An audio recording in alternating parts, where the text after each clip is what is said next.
We are a group of young people with a deep love for Vietnamese culture, history, and folklore. In this era of modernization and global integration, traditional values can sometimes fade into the background. That's why DeKei Studio hopes to become a humble bridge connecting the past with the present, helping people, especially the younger generation, better understand, appreciate, and take pride in the rich cultural heritage of our ancestors. With that spirit in mind, we are creating a special video series that brings to life the legends, folktales, and myths that have long been a part of Vietnam's cultural memory. Each episode will take you on a magical journey where you'll meet familiar names like Saint Giong, Son Tin, Thuy Tin, and the dragon and fairy descendants, along with many other characters whose cultural depth is often overlooked. We understand that retelling the stories of our forebears is no easy task. Despite our best efforts, there will inevitably be things we miss. That's why your honest feedback is incredibly valuable in helping our team grow and improve. If you find this journey meaningful, please support DeKei Studio by clicking like to let us know you enjoy content, hitting subscribe and the notification bell so you won't miss any future videos, and most importantly, sharing our videos with your family, friends, and anyone who loves Vietnamese culture. Now let's begin a vivid, mythical story with DeKei Studio, the tale of Princess Tien Dung and the humble fisherman Chu Dong Tu. A love story that defied social boundaries, a story of faith and miracles, and one of the 4 immortals in Vietnam's spiritual tradition. Long ago, during the reign of the 18th Hung King, there lived a poor young man named Chu Dong Tu by the banks of the Red River. He and his father lived in a small, makeshift bamboo hut next to a sandy riverbank. They were so poor that they shared a single loincloth, taking turns wearing it. When his father passed away, Chu Dong Tu gave up the loincloth to bury him, and from then on he went naked, covering himself with sand as clothing, and survived by fishing and gathering clams and snails. Despite his poverty, Chu Dong Tu lived a kind, honest, and hard-working life. Every day, he rowed his small boat out into the river, trading fish for rice, then quite quietly returned to his sandy home. Though life was hard, he never complained or resented his fate, always upholding his sense of dignity and virtue. At the same time, the Hung King had a beautiful daughter named Tien Dung, who was spirited and free-spirited. She had no interest in marriage and refused to be confined within palace walls.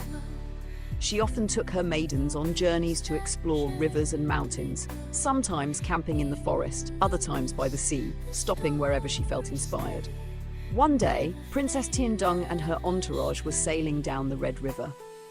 Upon reaching a wide stretch of river where the scenery was stunning, clear water, white sand, birds chirping, the princess, feeling delighted, ordered the servants to set up camp.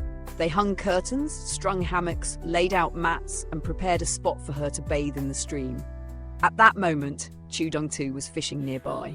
Seeing a noble entourage approaching, he panicked, fearing his nakedness would offend them. He quickly dug a deep hole in the sand, lay inside, and covered himself with sand, leaving only his eyes exposed, hoping to avoid being seen. By fate, the spot the princess chose to bathe was exactly where Chu Dong Tu had hidden. As water from the stream was poured over her, it washed away the sand, revealing a frail, dark-skinned young man lying in the pit, trembling. Tien Dung was startled and frightened, stepping back in shock. Her guards moved in to seize him, but upon seeing his gentle eyes, humble demeanor, and respectful speech, the princess was moved. She questioned him, and Chu Dong Tu truthfully told her of his difficult life, his father's death, his poverty, and the loss of even his only piece of clothing. Deeply touched and filled with compassion, Tien Dung felt as if destiny had brought them together. She turned to her attendants and said, "If this is heaven's will, then let me bind my life with this man." And so on that quiet riverbank, amidst flowing water and singing birds, a humble wedding took place. Princess Tien Dung, daughter of the Hung King, chose to marry a poor man, disregarding status and tradition. From then on, she refused to return to the palace. Instead, she and Chu Dong Tu lived in a riverside hut, building a simple yet loving life. They took up trading to make a living. Tien Dung was clever, and Dong Tu was diligent. Before long, their life began to flourish. One day, Chu Dong travelled far for trade and came to a place called Chothun.